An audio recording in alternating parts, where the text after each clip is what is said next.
ஒண்ணு மட்டும் நீ மனசுல வச்சுக்கோ, உனக்காக அத்தை நான் இருக்கேன்.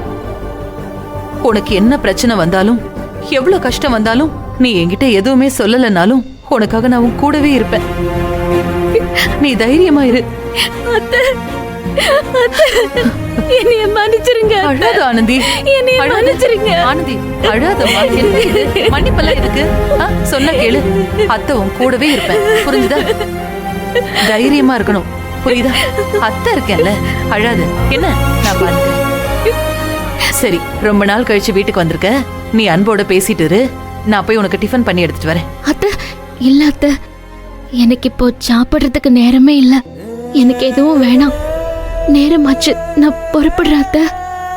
சரி சரி, நீ பதட்டப்படாத. டேய் அன்பு, ஆனந்த் எங்க போகணும்னு சொல்றாளோ அங்க கொண்டு போய் விட்டுட்டு வா. போடா. சரிம்மா. இன்னும் எவ்வளவு பட்டாலும் நீங்களாம் திருந்தவே போறதில்ல. என்னமோ பண்ணுங்க. யாழ்னி, யாழ்னி நில்லு. அவளை விடு ஆனந்தி, அவ சின்ன பொண்ணு, அவளுக்கு என்ன தெரியும்? முன்னெல்லாம் பிரச்சனைன்னு வந்தா பெரியவங்க பதட்டப்படுவாங்க, கோவப்படுவாங்க. ஆனா சின்ன பசங்க விட்டு கொடுத்து பெருந்தன்மையா நடந்துக்குவாங்கன்னு சொல்லுவாங்க. ஆனா இப்ப அது தலைகீழாயிடுச்சு. சின்ன பசங்க இப்படிதான், எதுக்கு எடுத்தாலும் டக்கு டக்குன்னு கோவப்படுறாங்க, எடுத்தெறிஞ்சு பேசுறாங்க. அவ ஏதோ கோவத்துல பேசிட்டு போறா, பெருசா எடுத்துக்காத. நாளைக்கே அண்ணி அண்ணின்னு பாசமா உன் முன்னாடி வந்து நிக்கிறாளா இல்லையான்னு பாரு. அன்பு, நீ இவளை கூட்டிட்டு போய் விட்டுட்டு வா. நான் உனக்கு லஞ்ச் எடுத்துட்டு வரேன்.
என்ன அதிசயம் பாரு, ரெண்டு பேரும் ஒன்னா வராங்க.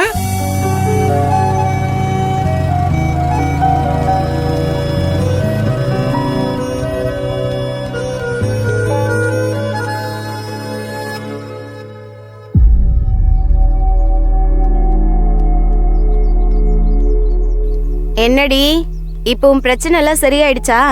இனிமேலாவது அன்பு கிட்ட ஒழுங்கா பேசுவியா? பாசம் அதிகமா இருக்கிற இடத்துல தான் ஃபைட் அதிகமா இருக்கும். எல்லாம் நல்லதுக்கு தான். இந்த பிரச்சனையில தான் ஒருத்தங்களை இன்னொருத்தங்க எவ்வளவு மிஸ் பண்றாங்கன்றது அவங்களுக்கே தெரிய வந்திருக்கும்.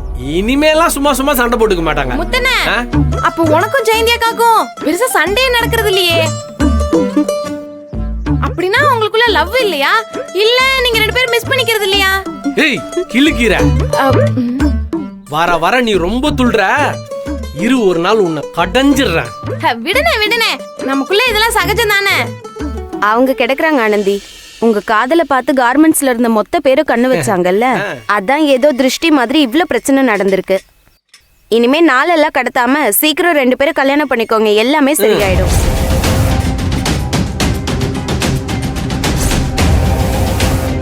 ஏய் ஜெயந்தி, வாய் மட்டும் சும்மா இருக்க மாட்டியா? இப்ப எதுக்கு இந்த பேச்சு? அதெல்லாம் அப்புறம் பாத்துக்கலாம். வேலைக்கு நேரமாச்சு, வாங்க போலாம். அண்ணே நீங்க போங்க, நான் ஆனந்தி கிட்ட பேசிட்டு வரேன். ஏய் சௌசௌ, அப்படின்னா எங்க முன்னாடி பேச முடியாத விஷயம். லேடிஸ் விஷயனே, உனக்கு ஒண்ணும் தெரியாது. ஜெயந்தியக்கா கூட்டு போக்கா. வா முத்து.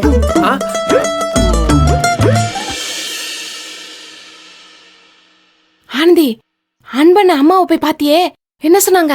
நான் பண்ண காரியத்துக்கு என்னைய நிக்க வச்சு கேள்வி கேட்க போறாங்கன்னு நினைச்சு நான் ஒரு பயத்தோடதான் போனேன். நான் பயந்த மாதிரி யாழ்னி என்னைய நிக்க வச்சு கேள்வி கேட்டான். அன்புவும் ஆதங்கத்துல அமைதியாதே இருந்தாரு. ஆனா அன்பு அம்மா என்கிட்ட ஒரு வார்த்தை கூட அதிர்ந்து பேசல.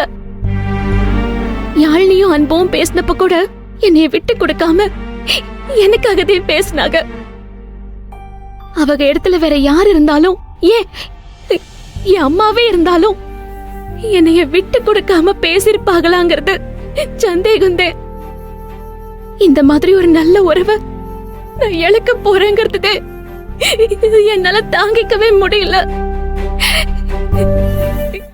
ஆனந்தி, இப்ப என்ன நடந்துச்சுன்னு சொந்தத்தை இழந்துருவேன்னு புலம்பிக்கிட்டு இருக்க?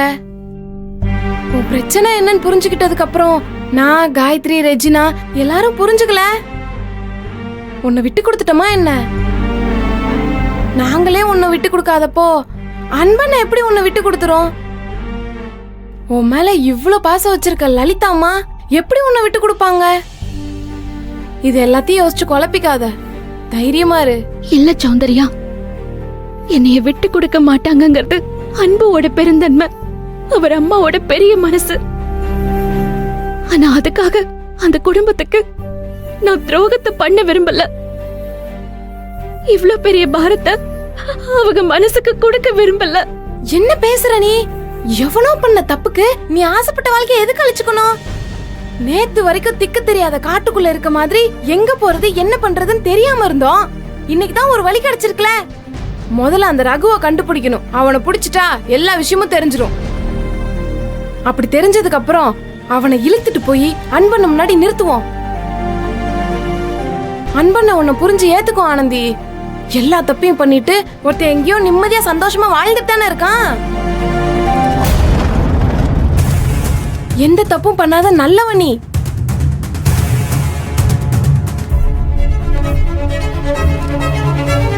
உன்ன மாதிரி நல்லவங்க என்னைக்கும் வாழணும் ஆனந்தி. அதுவும் நல்லா சந்தோஷமா வாழணும், புரிஞ்சுதா? அதனால நான் என்ன சொல்ல வரேன்னா, சௌந்தர்யா, நீ ஒண்ணு கவலைப்படாத. கொஞ்சம் லேட்டா வந்துட்டா உன்னை யாரும் எதுவும் தப்பா சொல்ல மாட்டாங்க. தைரியமா இரு.